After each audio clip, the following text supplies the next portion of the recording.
안녕하세요. 40 초반에 화려한 돌싱이 된 여자입니다. 요즘 주변에서 저만 보면 무슨 좋은 일 있냐고 묻더라고요. 솔직한 마음으로는 이혼해서 속 시원하다고 말하고 싶지만 애써 참고 있었죠. 말해봐야 주변 사람들 입방아에 오르내리기만 하고 좋을 게 뭐가 있겠습니까? 그러다 우연히 알게 된 이곳에 익명으로 사연을 보내게 됐습니다. 원래 진짜 비밀은 모르는 사람들한테 털어놓는 게 편하다는 말도 있잖아요. 제가 이혼했다는 건 주변에서 다 알지만 아마 자세한 제 결혼 생활 이야기는 모를 겁니다. 그래서 이번 기회에 속 시원하게 털어내고 싶어서 이렇게 사연을 쓰게 됐죠. 이혼하고 제가 가장 싫어하는 게 어떤 건 줄 아십니까? 바로 시금치, 시래기, 시루떡 등등 하나같이 시자가 들어가는 음식은 전부 다 싫어졌답니다. 정말 징글징글한 시댁 때문에 생긴 하나의 병이기도 하죠. 분명히 결혼 전 신혼 초만 해도 모든 게 다 괜찮았어요. 호랑이 굴에 제 발로 들어가는 것도 아닌데 처음부터 이상했다면 이 결혼 못한다고 외쳤을 겁니다. 하지만 이렇게 시댁 식구들이 지독한 사람이라는 걸 살다 보니까 알게 됐던 거죠. 원래 본성이 그랬던 건지 모르겠지만 남편과 처음 만났을 때만 해도 성실한 사람이었습니다. 중소기업에 다니던 남편은 알뜰하고 근면 성실한 사람이었어요. 월급이 많지 않았지만 워낙 알뜰한 사람이라 술, 담배도 안 할 정도였죠. 게다가 결혼 당시만 해도 시부가 사업을 하고 계셔서 시댁 형편이 나쁘지도 않았습니다. 그래서 정말 우리 부부만 알아서 잘 살면 되겠구나 생각했었죠. 왜냐면 저희 부모님도 동네에서 대형 마트를 운영하고 계셨기 때문에 저도 부족함 모르고 살 정도로 형편이 괜찮았어요. 하지만 사업이라는 게 쌓아 올리기는 어려워도 한순간에 무너지는 건 쉽더라고요. 결혼하고 1년 만에 시부 사업이 흔들리기 시작한 거죠. 시모도 아가씨도 전부 시부한테만 의지하고 있어서 시부가 망하면 그냥 시댁 식구들이 전부 망하는 거나 다름없었어요. 끝까지 부도만 막으려고 시부는 안간 힘을 썼지만 결국 최종 부도 처리가 났던 거예요. 그때부터 시모는 거의 미쳐가고 있었죠. 시모 장점이 성격 시원시원하고 여장부 같은 성격이었는데 시부 사업이 망하자 원래 성격을 드러내기 시작했습니다. 시부 사업이 망하면서 어마어마한 빚을 감당하지 못해 시댁에는 압류딱지까지 붙었어요. 그래서 시부는 신용불량자 신세가 됐죠. 그런데 이 와중에 가장 힘들 사람은 시부인데도 시모는 시부를 원망하면서 이런 말까지 했습니다. 아이고, 내 팔자야. 나이 60에 이게 무슨 일이야? 내가 사업 무리하게 하지 말라고 몇 번이나 말했어. 저 인간 때문에 말년에 내 팔자 망했네. 망했어. 30년 동안 열심히 일한 시부 덕분에 호의호식하고 살았으면서 사업 망하니까 시부를 탓하는 게 아니겠어요? 가장으로서 최선을 다했지만 사업이 망하자 그동안의 노력까지 물거품 됐던 겁니다. 마지막 순간까지도 직원들 마지막 월급을 챙기는 시부를 보면서 시모는 화를 내며 이런 말까지 했었어요. 회사 쫄딱 망했는데 당신이 아직도 사장인 줄 알아? 직원들은 회사 망했다고 전부 지 살 길 찾아가려고 하는데 당신은 왜 그것들 월급을 챙겨주고 있냐고? 그 돈 다 움켜쥐고 있어야 할 거 아니야? 끝까지 나만 믿고 회사 지켜준 직원들 월급을 어떻게 안 줘? 줄 건 주고 정리를 해야 할 거 아니야? 그래, 가족들 다 굶겨 죽이고 혼자 착한 척하면 누가 빚이라도 없애준다고 했어? 왜 이렇게 미련천치 같은 짓만 해? 시부가 갑자기 어려워져서 직원들 월급이 좀 밀려 있었는데 자기를 믿고 기다려준 직원들에게 마지막 월급을 챙겨줬던 상황이었어요. 시모가 너무 화를 내길래 안 줘도 될 돈이라도 주고 있는 줄 알았죠. 그때 가족들도 전부 모인 자리에서 시모가 시부를 무시하면서 욕을 하는데 제가 다 민망했어요. 노발대발하는 시모를 남편이 말려서 겨우 진정할 수 있었습니다. 솔직히 사업 망해서 가장 힘들 사람은 시부 아니겠습니까? 가족들을 위해서 가장으로 최선을 다했지만 결국 집안에서 찬밥 신세가 된 시부가 너무 짠했어요. 그때 시모는 옆 사람이 보기도 민망할 만큼 시부를 인격적으로 무시하고 있었습니다. 한 번은 설에 온 가족 모여서 밥 한 번 먹으려다가 시모 때문에 전부 엉망이 된 적도 있었죠. 시부가 사업하면서 잘 나갈 때는 항상 시부 밥 먼저 챙겼었는데 시부가 망하니까 아예 아무것도 안 주려고 하는 거예요. 그때 식탁을 보니까 시부 앞은 휑하고 시모 앞에는 반찬이 잔뜩 있었죠. 이걸 보고 어떻게 같이 편히 앉아 밥을 먹을 수 있겠습니까? 보다 못한 제가 시부의 떡국과 밥을 제대로 덜어드렸어요. 그러자 시모는 저를 다그치듯이 이런 말을 했습니다. 너 혼나고 싶어? 저 인간 밥 먹을 자격도 없는 인간이야. 뭘 잘했다고 뜨신 국물에 밥까지 내어줘? 아버님 지금까지 열심히 사셨잖아요. 그래서 오랫동안 어머님 편하게 해드렸으면 어머님도 이제 아버님께 잘해드려야죠. 솔직히 옆에서 보고 있기 민망할 정도예요. 네가 뭘 안다고 나한테 훈수를 둬? 너 내 성격 몰라? 나 며느리라고 봐주는 거 절대 없어. 혼자서 잔뜩 흥분한 시모는 뜬금없이 친정 얘기를 꺼내는 거예요. 진짜 어이가 없어서 한마디 하려는데 제 옆에 있던 아가씨가 저를 말리면서 말했죠. 새언니, 그냥 무시해요. 말 안 통하는 거 언니도 잘 알잖아요. 그리고 엄마도 좀 그만해요.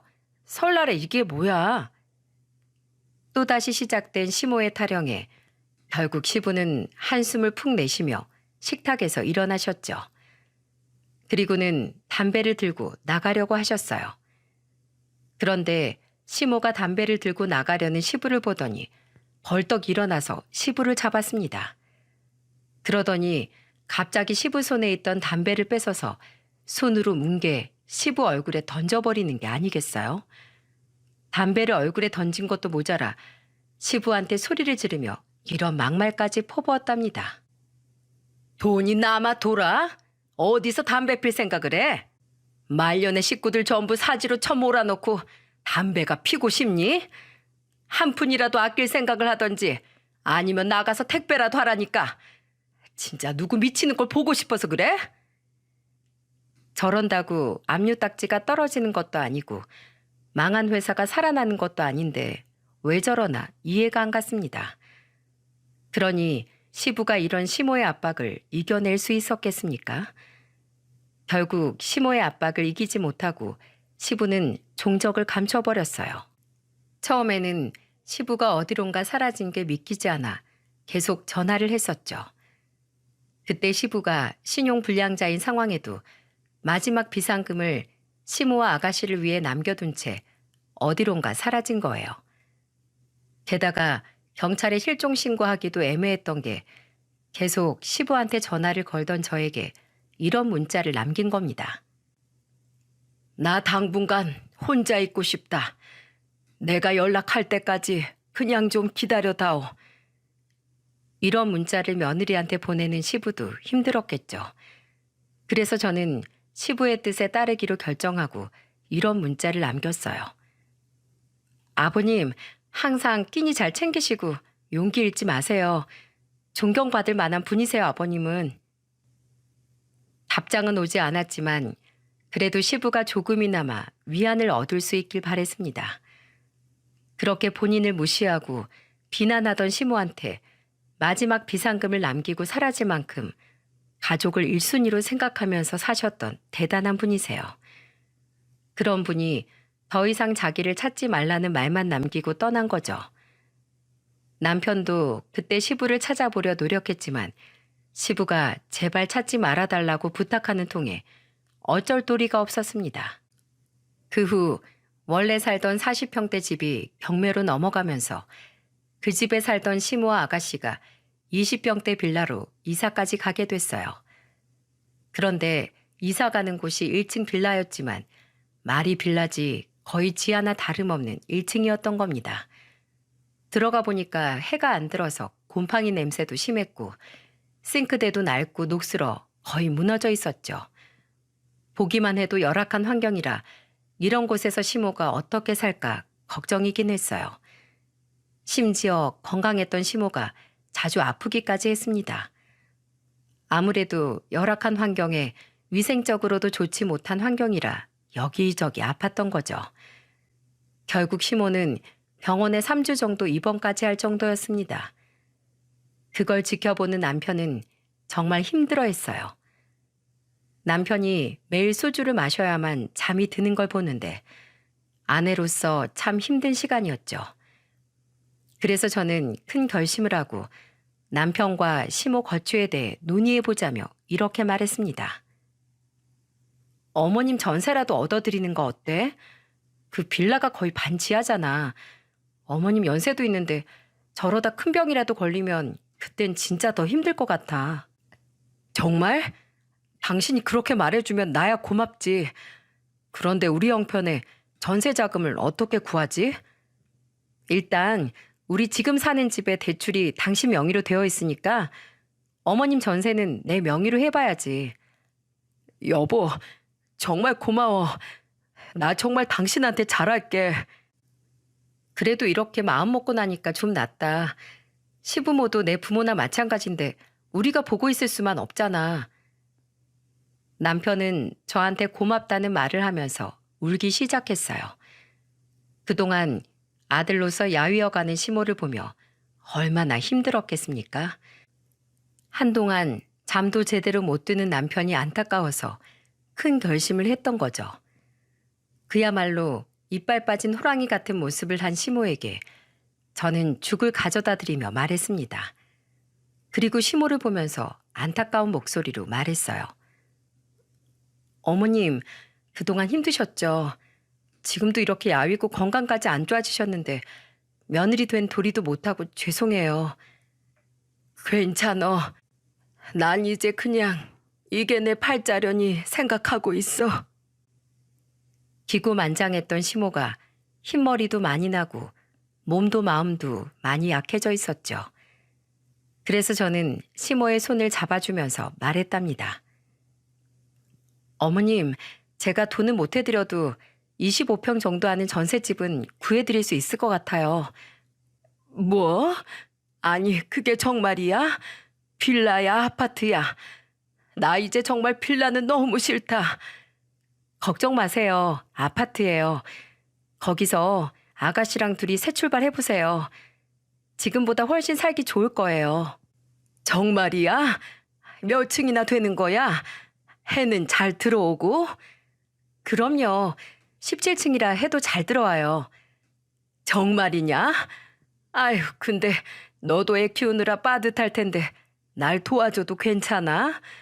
괜히 무리하는 거 아니지? 이게 다 내가 못나서 그래. 집만 되는 시엠이라 미안하다. 걱정하지 마세요. 그동안 모은 돈이랑 제 명의로 대출 좀 받아서 얻은 전세예요. 이제야 해드려서 죄송해요. 고맙다. 고마워. 며느리한테 내가 이런 효도를 다 받아보고 정말 고맙구나. 시모는 저한테 집만 되는 것 같아 미안하다고 눈물까지 보이셨어요. 정말 사람이 바람 빠진 풍선처럼 힘이 하나도 없는 모습으로 우는데 예전 그 시모 모습은 찾아볼 수가 없었죠. 그래서 정말 시모가 새 출발할 수 있게 도와주고 싶은 마음이었습니다. 그렇게 이사를 하고 나면 기운 차리고 일을 시작할 줄 알았어요. 하지만 갑자기 바뀐 환경 때문에 잠시 풀이 죽어있던 시모는 이사하고 나니까 예전보다 더 기고만장해지기 시작했죠. 아마 끝까지 들어보시면 제가 왜 사연 시작부터 시자 들어가는 건 다 싫다고 했는지 알게 되실 겁니다. 처음에는 다시 활력을 찾아가는 시모를 보니까 다행이다 싶었어요. 컨디션을 조금씩 회복하면서 시모는 친구들도 만나고 모임도 나가기 시작했죠. 그런데 시모가 점점 더 심한 요구를 하기 시작하는 겁니다. 심지어 시모가 전화해서 저한테 이런 부탁까지 하더라고요. 애미야, 나 용돈 100만 원만 보내줘라. 친구들 모임에서 여행을 간다는데 내가 돈이 없잖아. 어머님, 저도 전세 대출금 갚고 있는 거 아시잖아요. 그리고 저번에도 200만 원 받아가셨으면서 또 무슨 그런 말을 하세요. 그리고 요즘 세상에 어머님 나이면 젊은 편인데 남들처럼 일도 하셔야죠. 저희 부모님도 마트에서 일하시잖아요.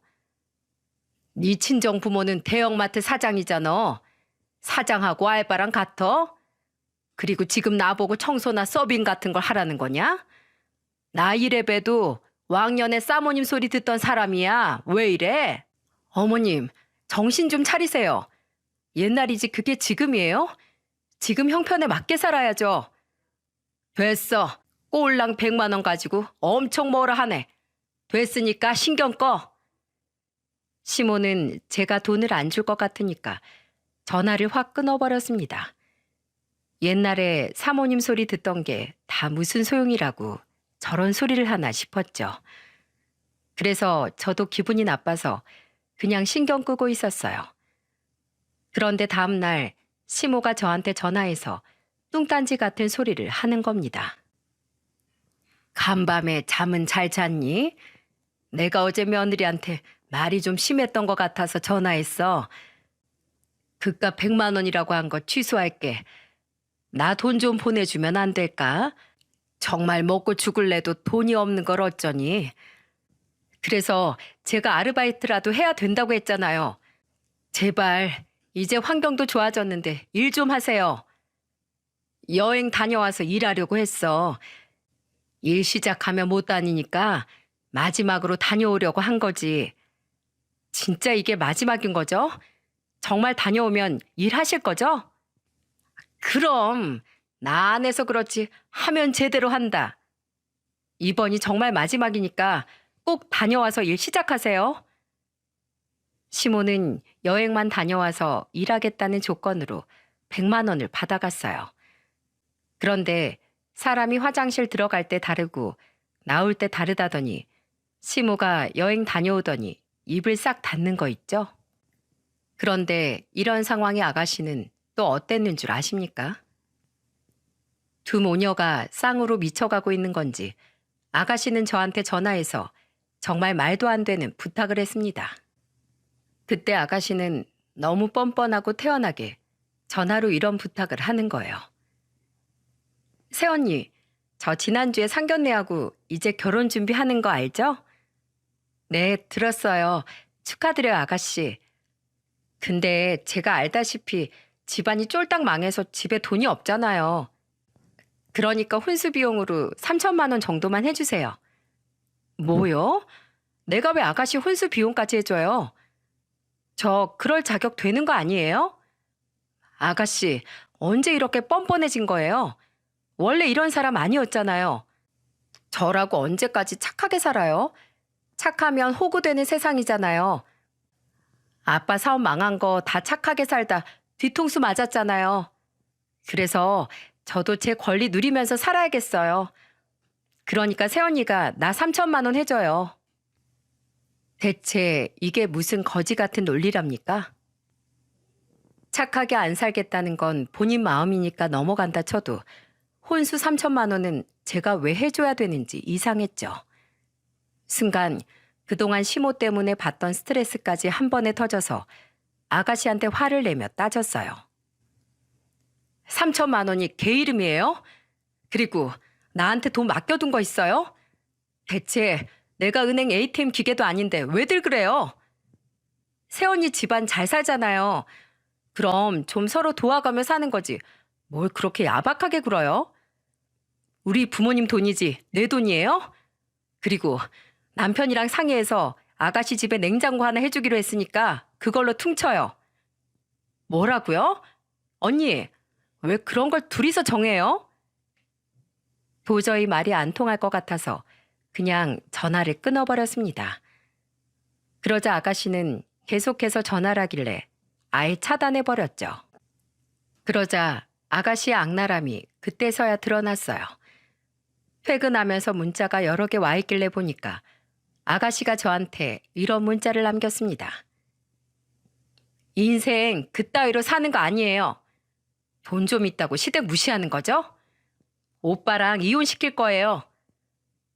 문자로 저를 저주하는 아가씨를 보자 진짜 대꾸도 하기 싫어서 그냥 차단해버렸죠. 그랬더니 자기를 무시했다고 약이 바짝 오른 채 저를 찾아온 거예요. 그러면서 집까지 찾아와 저한테 한다는 소리가 이런 말이었습니다. 지금 내 연락 씹었어요? 시댁 식구한테 이렇게 해도 되는 거예요? 내가 지금은 예의상 족보 꼬일까봐 아가씨라고 꼬박꼬박 불러줬는데 이제 안 되겠다. 그냥 야라고 부를게. 뭐? 야? 이게 진짜 미쳤나? 어디서 야라고 부르겠다는 거야? 너한테 야라고 부르겠다고. 여기 너밖에 더 있냐? 이 개념 없는 거사. 아버지 사업 하나 믿고 놀고 먹고 있었으니까 그 나이 처먹고 돈 3천만 원이 없지. 진짜 한심하다 한심해. 그리고 네가 나보다 4살이나 어리잖아.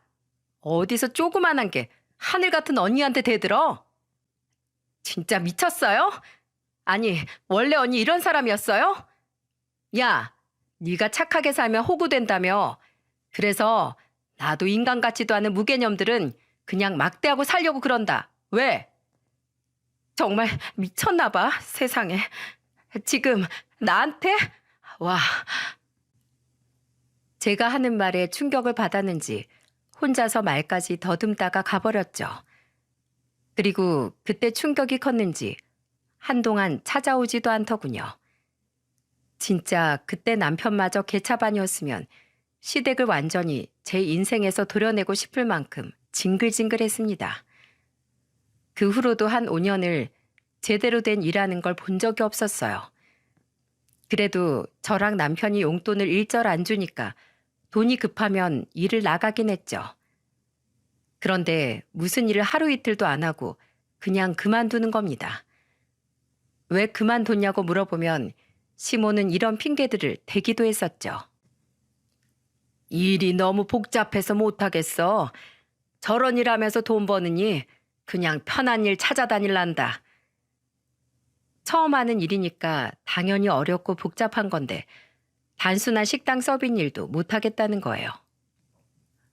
그래서 저는 남편한테 용돈 주지 말라고 신신당부를 했습니다. 당장 쓸 돈이 없어야 일하려고 노력이라도 하겠다 싶었어요. 그렇게 지난 시간이 무려 5년이었죠. 그런데 그 무렵에 친정아버지가 췌장암 진단을 받고 투병 생활을 하게 된 겁니다.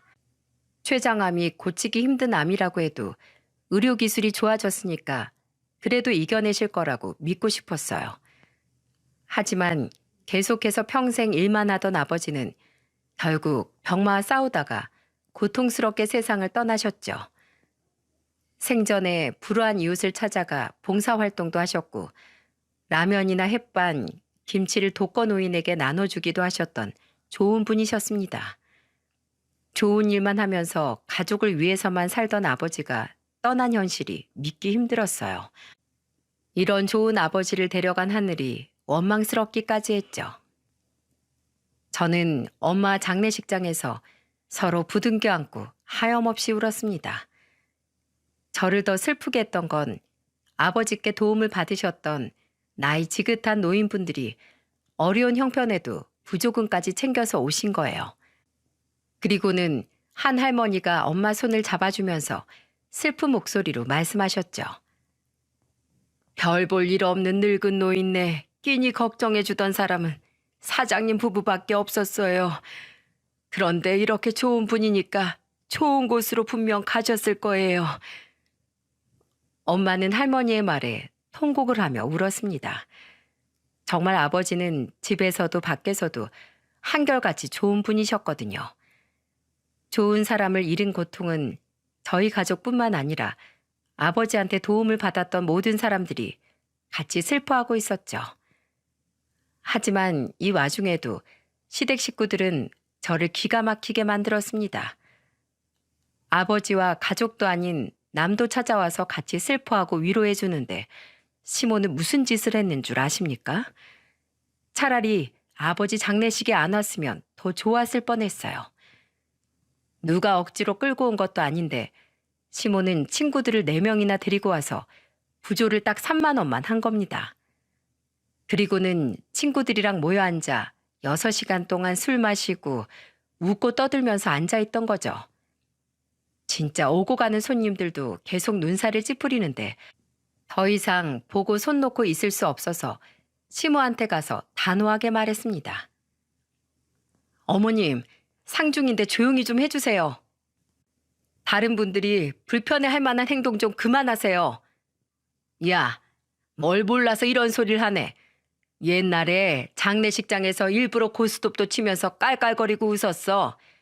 돌아가신 분 기분 좋게 가시라고. 나도 지금 그러고 있는 거잖아. 아버님도 통곡하는 것보다 이렇게 기분 좋게 가시는 걸 더 좋아하실걸? 이런 말을 당당하게 하고는 친구들과 또 웃기 시작했죠.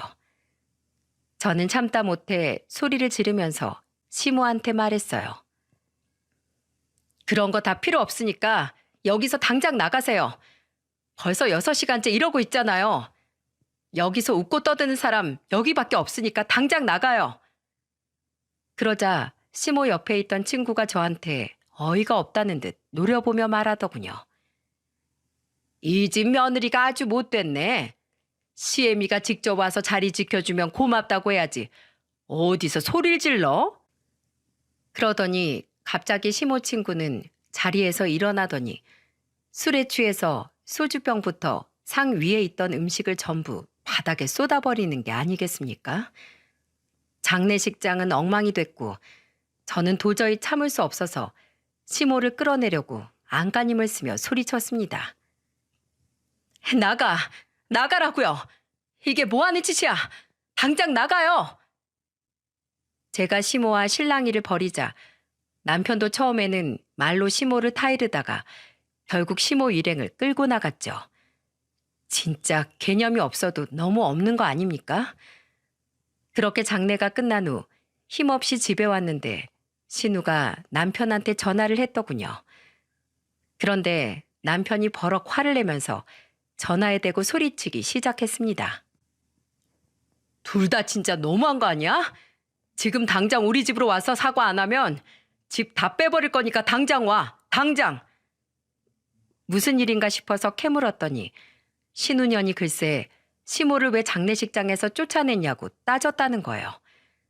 그러자 남편도 더 이상 참다 못해 화를 낸 거죠. 집까지 빼버린다고 하니까 둘이 쪼르르 와서 사과를 하기 시작했어요. 그러면서 신우는 눈물을 흘리면서 말하더군요. 저 얼마 전에 파혼해서 제정신이 아니었어요. 앞뒤 사정 모르고 무조건 따져서 정말 미안해요. 얼마나 개차반 같았으면 파혼까지 당하겠습니까? 진짜 기가 막혀서 더 묻지도 않았어요. 그러자 대형 사고 친 시모는 남편한테 매달리며 애원하듯 빌기 시작했습니다. 나는 정말로 좋게 보내드리고 싶어서 그런 거야. 정말이라니까. 제발 엄마 정신 좀 차려요. 언제까지 그렇게 살려고 그래요? 우리가 그만큼 했으면 최소한 성이라도 보여야죠. 미안해. 내가 정말 잘못했다. 내가 이렇게 빌게. 저는 그때 너무 화가 나서 나가라며 소리쳤어요. 결국 시모는 신우와 같이 도망치듯 나갔습니다. 한동안 계속 엄마와 일하던 마트로 찾아와 사과하더군요. 저는 너무 괘씸해서 저희 엄마를 찾아가 정중히 사과하라고 했죠. 그랬더니 정말로 엄마한테 시모가 정중히 사과했습니다. 그때 저는 회사를 그만두고 엄마와 마트에서 일하고 있었고 엄마는 시모의 사과를 받아주셨어요. 이런 상황에도 가정을 지켰던 이유는 남편과 아이 때문이었죠. 하지만 결혼 8년 차에 제가 마지막까지 잡고 있던 끈 끊어지는 순간이 찾아오고야 말았어요. 늘 한결같던 남편이 달라진 걸 가장 먼저 느낀 건 저였어요. 왜 여자의 촉이라는 게 있지 않습니까? 항상 전화가 오면 집에서 잘만 받던 남편이 유독 김민호라고 뜨는 전화는 안 받고 전화기를 뒤집어 버렸죠. 그게 너무 이상해서 넌지시 남편한테 물어봤어요. 당신 그 사람 전화는 왜 안 받는 거야? 회사 선배인데 자꾸 나한테 어디 투자하라고 귀찮게 해서 그냥 안 받게. 그때만 해도 전 남편의 말을 철석같이 믿었습니다. 하지만 한 번 이상한 기운을 감지하니까 뭔가 확인하고 싶어지기 시작했죠. 그래서 남편 핸드폰에서 김민호 연락처를 알아낸 뒤 제 휴대폰에 저장해 놨어요. 그런데 정말 기가 막힌 프로필이 뜨는 겁니다. SNS 친구 목록에 뜬 그 사람은 남자가 아니라 여자였던 거예요. 이쁘장하게 생겼는데 사진을 보니까 심지어 유부녀였죠. 그제야 제가 뒤통수 제대로 맞았다는 걸 안 저는 뒷조사를 시작했습니다. 가정 있는 것들 둘이서 이 지랄하고 있다는 게 믿기지 않았어요. 그래서 정말 제 두 눈으로 직접 확인해야겠다 싶어서 저는 마트를 엄마에게 맡기고 남편의 미행을 시작했죠. 회사 앞에서 퇴근 시간쯤 잠복했더니 둘이서 막창집을 가는 모습을 목격하게 된 겁니다. 그 여자는 직장 동료였는데 제 두 눈으로 보면서도 꿈인지 생시인지 믿기 힘들더라고요. 떨리는 손으로 저는 사진까지 찍었고 가슴이 다 찢어지는 기분이었죠. 그런데 더 충격적인 건 이게 끝이 아니었다는 겁니다. 둘이서 막창집을 나와 2차로 숙박업소까지 가는 걸 직접 미행까지 했어요. 그러자 심장이 미친 듯이 뛰기 시작했고 그 와중에도 눈물을 흘리며 사진을 남겨야만 했죠. 우리나라 이혼율 1위로 꼽히는 원인이 바람이라고 하더니 나한테 이런 일이 생길 줄 정말 꿈에도 몰랐습니다. 다른 사람은 다 그래도 제 남편만큼은 안 그럴 거라고 믿었어요. 그 믿음 하나로 사람 하나 보고 살던 저를 제대로 배신한 사람이었죠. 저는 심호흡을 하고 떨리는 손으로 남편한테 전화를 걸면서 목을 가다듬었어요. 그런데 전화를 피하는 건지 두 통이나 안 받고 마지막 세 번째 거니까 그제야 전화를 받더군요. 제가 뭐 하고 있냐고 묻자 남편은 태어난 목소리로 이런 말을 했죠. 나 회사 야근 중이지. 일만 해서 피곤하고 배고프네. 배가 고파? 무슨 일 했길래 배고플 정도로 일해? 회사에서 일하니까 그렇지 뭐. 그런데 이 시간에 무슨 일로 전화했어? 나 당신 회사 앞인데 내려와봐. 배고플까봐 도시락 싸왔어. 뭐? 회사라고? 정말 회사야? 바로 내려와. 얼굴 좀 보고 도시락 주게. 아, 생각해보니까 나 밥을 먹었네. 또 도시락 먹을 시간 없을 것 같은데 그냥 집으로 가져가. 집에서 보자. 마누라가 회사까지 왔는데 잠깐도 못 내려와? 그럴 이유라도 있어? 남편은 제 말에 당황해서 아무 말도 못하더군요. 더 이상 참을 수 없어서 침묵을 깨고 남편한테 전 이렇게 말했습니다. 당장 내려와. 지금 회사 아니야. 뭐? 회사가 아닌데 나보고 어딜 내려오라는 거야? 방금 딴 연 끼고 신나게 들어간 숙박업소 앞으로 내려오라고. 10분 안에 안 내려오면 회사에 다 폭로할 거니까 당장 튀어와. 뭐? 여보. 제가 전화를 끊어버리자 정말 이놈들이 1분도 안 됐는데 옷까지 챙겨 입고 나왔더군요. 녹음기까지 켜놓고 기다리다 헐레벌떡 뛰어 내려오는 둘을 보고 기가 막혔습니다. 남편은 앞에 서 있는 저를 보자마자 무릎 꿇고 빌었죠. 그게 아니라 막창집에서 술 먹다 잠깐 실수한 거야. 아, 실수? 자식도 있는 인간이 이런 실수를 하니? 그리고 너도 가정 있는 유부녀잖아. 그러면서 남의 가정 파탄낼 짓을 왜 하고 있니? 둘 다 정신 나간 거 아니야? 진짜 분리수거도 안 될 쓰레기들이네. 그러자 옆에 있던 그 여자는 당황한 얼굴로 저한테 미안한 목소리로 빌었습니다. 죄송합니다. 진짜 실수예요. 믿어주세요. 동료끼리 이딴 실수를 해? 사과한다고 이게 지금 없던 일이 될 것 같아? 결국 둘이서 눈 맞아서 바람핀 건 사실이잖아. 그래, 안 그래? 네, 맞는데요. 바로 헤어질게요. 이제 정말 안 만날게요. 제가 고함을 치면서 묻자 그 여자는 놀라서 둘이 바람 폈다는 걸 인정하며 다시는 안 그러겠다고 비는 겁니다. 그걸 다 녹음하고 있던 저는 잘 걸렸다 싶었죠. 그제야 둘을 비웃으며 이렇게 말했어요. 그래, 알았어. 너희 둘 사이 지금 그 더러운 입으로 다 인정한 거야. 이젠 내가 나설 때가 됐네. 갑자기 제가 비웃으면서 나설 때가 됐다고 하자 둘은 벙찐 얼굴로 저를 쳐다봤어요. 저는 그 말만 남기고 혼자 차를 타고 집으로 왔고요. 그리고 제가 찍어둔 사진과 녹음을 잘 보관해뒀죠. 남편은 정말 매일같이 울면서 제게 빌기 시작했습니다. 밤낮 없이 저만 눈물로 애원하면서 이렇게 말했어요. 차라리 당신 화 풀릴 때까지 날 때려. 당신 마음 풀릴 수만 있다면 나 죽을 때까지 패고 나 좀 용서해줘. 나 당신 없이 못 사는 거 알잖아. 우리 아들도 생각해야지. 그렇게 아들 생각하는 사람이 그딴 짓을 해? 난 절대 당신 용서 못해. 6살이었던 아들을 생각해서라도 용서해달라는 남편 말에 화가 나 뺨을 쳐버렸죠. 애초에 아들 생각했으면 바람을 안 펴야 하는 거 아닙니까? 그렇게 일주일을 애원하며 빌던 남편은 더는 못하겠다 싶었는지 태도가 돌변했습니다.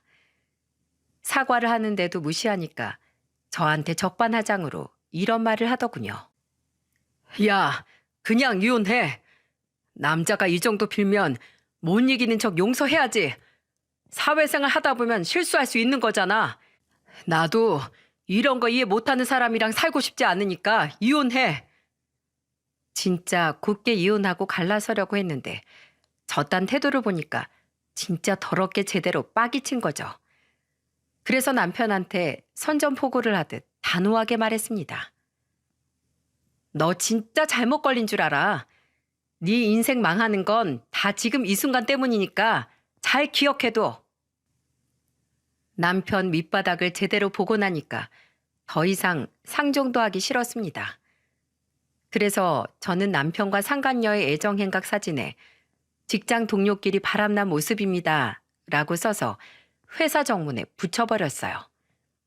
남편 회사가 직원이 12명 정도 되는 작은 회사라 전 직원이 그 사진을 보게 된 거죠. 이렇게 하고 싶지 않았는데 너무 뻔뻔하게 나오니까 곱게 이혼해줄 마음이 싹 사라진 겁니다. 게다가 태도가 돌변한 이후에는 아들이 있는데도 소리를 지르고 제 탓을 하기 시작했어요.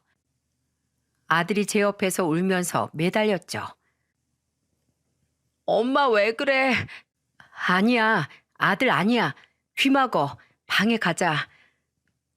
황급히 우는 아들을 방으로 보내놓고 나와서 남편한테 소리쳤습니다. 애 다 듣고 있는데 무슨 행패야? 어차피 어려서 몰라. 그리고 알더라도 다 네 고집 때문에 이혼한 거라고 다 말할 거야. 이렇게 적반하장으로 나오는데 제가 굳게 이혼하면 화병 나서 죽을 것 같았어요. 결국 회사에 제가 붙인 사진을 전 직원이 보게 된 겁니다. 작은 회사라서 소문이 금방 퍼진 거죠. 동료들끼리도 이게 뭐냐면서 다 수근거리면서 정문 앞에서 떠들고 있더군요. 그리고 저는 남편한테 이혼 소송을 걸고 상간녀에게는 위자료 소송을 걸었습니다. 얼마 뒤 등기로 도착한 고소장을 본 상간녀 남편이 모든 사실을 알게 되면서 그 집도 풍비박산 난 것 같았어요. 그리고 그때 마침 타이밍 좋게 시모가 살던 집도 전세 만기일이 다가왔죠. 그런데 시모와 신우는 아무것도 모르는 눈치였습니다. 한창 이혼 소송 중인데 절 찾아와 둘이 뻔뻔하게 이런 말을 하는 거예요. 네가 구해준 우리 전셋집 말이다. 이번에 전세 만기지? 네. 그런데 왜요? 애미야, 32평 집 보고 왔는데 딱 좋더라. 우리 거기로 이사하게 입금 좀 해줘. 내가 친구라 이번에 새로 짓는 아파트 보고 왔는데 너무 예쁘더라고. 지금 집은 여자들이 살기 너무 불편해. 그러자 옆에 있던 신우가 맞장구를 치며 말했죠. 맞아요. 화장실 하나라 너무 불편해요. 엄마 하나 나 하나 쓸 수 있게 2개짜리 살고 싶어요. 그러니까 언니가 인심 쓰는 김에 좀 더 써봐요. 멍청하면 답도 없다는 말처럼 너무 어이가 없어서 화도 안 났습니다. 그런데 진짜 너무 어이가 없어 저도 모르게 이런 말들이 나왔어요. 와, 진짜 집안 자체가 그냥 기생충이네. 뭐라고? 제가 어이없다는 듯 말하니까 시모가 꽤 당황한 얼굴이었죠. 그 모습조차 화가 나서 저는 한숨을 쉬며 말했습니다. 집안이 그 애미나 자식이나 똑같다고. 어쩜 다 양심이라는 게 없냐? 와, 진짜 대박이다. 너 지금 며느리가 시애미한테 무슨 말버릇이야? 시대가 어려우면 해줄 수도 있는 거지. 돈 좀 있다고 유세 떨고 있어? 저기요. 저 오늘 부동산에 전화해서 그 집 내놓는다고 할 거예요. 오늘 6월 5일이니까 이번 달 말까지 꼭 짐이나 다 빼요. 그럼 우린 어딜 가라는 거야? 내가 알바야?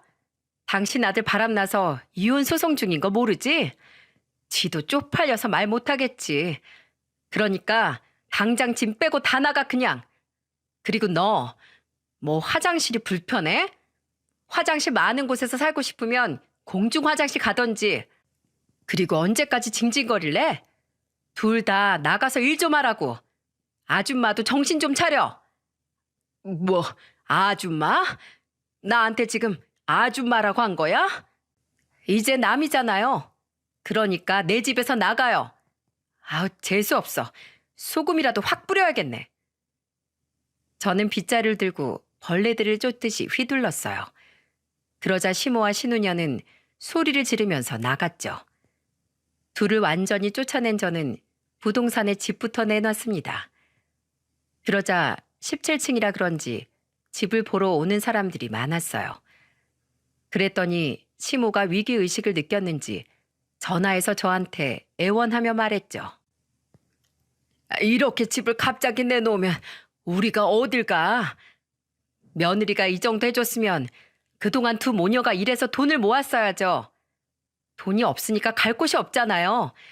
잘난 아줌마 아들한테 얻어달라고 하세요. 예, 우리 좀 제발 살려줘. 이러다 우리 노숙하게 생겼어. 아줌마 같으면 바람핀 놈이랑 살 수 있겠어요? 당장 짐이나 빼요. 이제 남이니까 그만 좀 들러붙어요. 저는 곧장 끊어버리고 다 전화를 차단해버렸죠. 결국 두 모녀는 아파트에서 나오게 된 겁니다. 웃긴 건 전보다 더 열악한 원룸으로 이사를 가게 된 거예요. 그런데 그런 상황에도 남편 그놈은 눈 하나 깜짝 안 하는 거 있죠? 진짜 자기 혼자 살겠다고 가족들 외면하는 거 보니까 마지막 전까지 뚝 떨어졌습니다. 그렇게 저는 소송 끝에 양육권도 받아오고 재산 분할의 위자료까지 다 제가 유리하게 받았어요. 물론 상간녀한테도 위자료를 받아냈고요. 그래서 지금은 친정엄마와 같이 살고 있답니다. 처음에는 제가 혼자서 아들까지 데리고 이혼하겠다고 하니까 걱정을 많이 하셨어요. 하지만 예전과 달리 제가 편안해 보였는지 지금은 저를 가장 응원해주고 계시죠. 그렇게 이혼하고 몇 달 뒤 엄마를 모시고 고기를 먹으러 간 적이 있었는데 그곳에서 신우년을 딱 마주치게 된 겁니다. 신우가 설마 손님으로 왔냐고요? 그럴 리가 있겠습니까? 거기서 불판 닦는 일을 하고 있더라고요. 그러다 저랑 눈이 딱 마주치자 울면서 달려오더니 이런 말을 하더군요. 언니, 우리 엄마가 또 아파요. 내가 급하게 일은 하고 있는데 예정을 생각해서 병원비 좀 빌려줘요. 내가 미쳤어? 예정 같은 소리 한다. 앙심 품고 안 사는 걸 다행으로 알고 가서 얼른 불판이나 닦어. 마지막까지 돈 얘기를 하는 신우를 매몰차게 떨쳐냈어요. 진짜 끝까지 이런 식이라 제가 시자 들어가는 것만 봐도 치를 떨고 있죠. 이제는 완전히 연이 끊어져 남편 놈도 회사에서 해고당한 뒤로 일용직을 전전한다는 소식 이후로 들은 게 없답니다. 이렇게 결혼 생활이 막을 내려서 허무하긴 하네요. 결혼할 때 주례사 중에 평생 부부로 인연을 맺고 행복하게 살겠습니까? 라고 물으면 부부가 네라고 대답하지 않습니까? 하지만 결혼 생활 8년 만에 바람으로 갈라서니까 허탈할 뿐이에요. 제발 바람은 사람이라면 바람 같은 거 절대 피지 마세요. 남은 가족들은 평생 상처로 안고 살게 될 겁니다. 저는 간통죄를 폐지한 사람들이 원망스러웠죠. 이혼 사유로 배우자의 외도가 가장 높다는데 본인들은 즐거워도 자식들까지 힘들다는 거 꼭 기억하길 바랍니다. 소중한 가정 평생 잘 지키길 바랄게요. 저와 제 아들이 받았던 고통 남들은 받지 않길 바라는 마음이죠. 그러니 모두 서로 위해주며 행복하게 살길 바라겠습니다.